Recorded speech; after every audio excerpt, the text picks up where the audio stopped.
Polri menyatakan tersangka kasus dugaan penistaan agama Joseph Paul Chang terancam dideportasi dari Jerman setelah red notice terhadap dirinya sudah diterbitkan oleh Interpol. Polri akan memproses melalui Sekretariat NCB Interpol Indonesia sehingga nantinya Interpol Pusat yang berada di kota Lyon, Prancis dapat segera menerbitkan red notice. Red notice merupakan sebuah mekanisme berupa notifikasi permintaan dari satu negara anggota Interpol ke anggota lainnya terdiri atas ratusan negara untuk ikut mencari hingga menangkap buronan. Penerbitan red notice masih diproses oleh Interpol yang diprediksi memakan waktu sekitar 1 minggu. Polri sudah menerbitkan surat daftar pencarian orang untuk Joseph usai menjeratnya sebagai tersangka.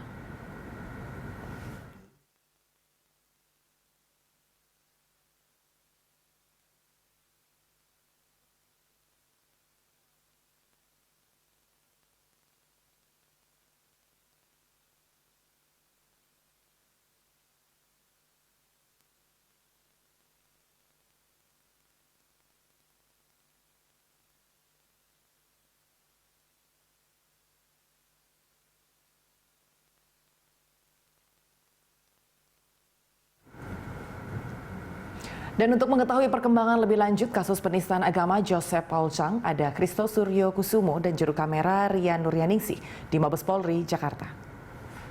Christo, apa upaya Polri dalam proses penangkapan Joseph Paul Chang di Jerman?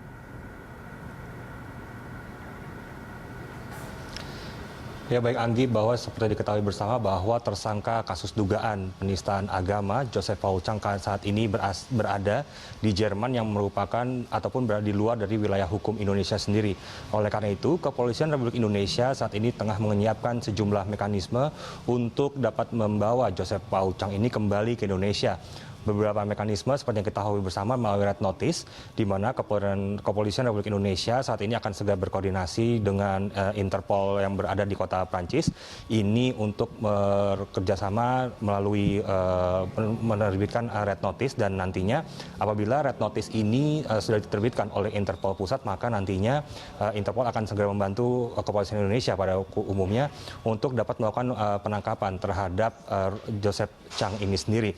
Namun yang menjadi pertanyaan, apabila red notice ini nantinya tidak dapat dikeluarkan oleh Interpol, maka mekanisme yang disiapkan oleh Kepolisian Republik Indonesia salah satunya adalah melakukan jenis kerjasama lainnya, di mana jenis kerjasama yang dapat dilakukan adalah jenis kerjasama antar pemerintah ataupun government to government, dan juga kerjasama antara kepolisian ataupun police to police, di mana nantinya pemerintah Indonesia dan juga pemerintah Jerman atau Kepolisian Republik Indonesia bekerjasama dengan Kepolisian Jerman akan melakukan sejumlah upaya untuk membawa Joseph Chang ini sendiri ke Indonesia untuk menjalani proses hukum.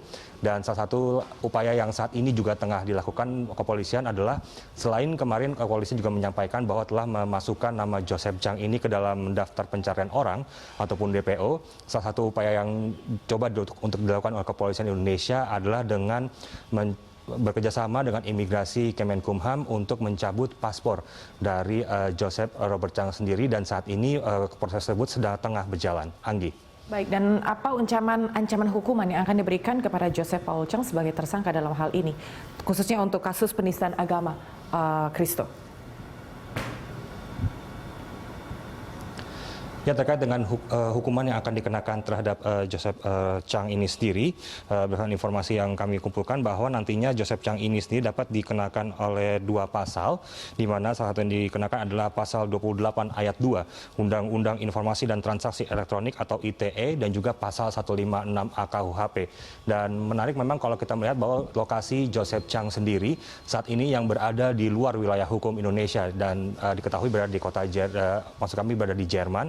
Dan seperti sudah dijelaskan oleh Kemenkominfo salah satunya, bahwa walaupun berada di Jerman, Joseph Chang ini sendiri masih dapat dikenakan oleh pasal 28 ayat 2 Undang-Undang ITE. Hal ini dikarenakan bahwa Undang-Undang ITE ini sendiri dalam undang-undangnya menjelaskan bahwa undang-undang ini berlaku ekstrateritorial, ekstrateritorial yang mengartikan bahwa undang-undang ini berlaku untuk setiap orang yang melakukan perbuatan melanggar hukum, baik yang berada di wilayah hukum Indonesia maupun di luar wilayah Indonesia, dan terbukti mengganggu kepentingan Indonesia sendiri. Oleh karena itu, meskipun Joseph Chang saat ini berada di Jerman, namun masih dapat dikenakan Undang-Undang ITE pasal 28 tersebut. Anggi.